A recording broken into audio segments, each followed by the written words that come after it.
యేసుక్రీస్తు పరిశుద్ధ నామములో మీ అందరికీ శుభములు.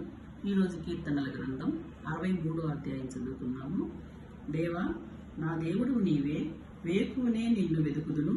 నీ బలమును నీ ప్రభావమును చూడవలెనని పరిశుద్ధాలయమందు నేనెంతో ఆశతో నీ తట్టు కనిపెట్టి ఉన్నాను.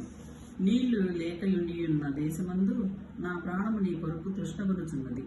నీ మీద ఆశ చేత నిన్ను చూడవలెనని నా శరీరం కృషించుచున్నది. నీ కృప జీవము కంటే ఉత్తమము. నా పెదవులు నిన్ను స్తుతించును. నా మంచం మీద నిన్ను జ్ఞాపకం చేసుకుని రాత్రి జామునందు నిన్ను ధ్యానించినప్పుడు క్రొవ్వు మెదడు నాకు దొరికినట్లుగా నా ప్రాణము తృప్తి పొందుచున్నది. ఉత్సహించి పెదవులతో నా నోరు నిన్ను గూర్చి గానం చేయుచున్నది. కాగా నా జీవితకాలం అంతయు నేను ఇలాగనే నిన్ను స్తుతించెదను. నీ నామమును బట్టి నా చేతులెత్తెదను. నీవు నాకు సహాయుడవై ఉంటివి.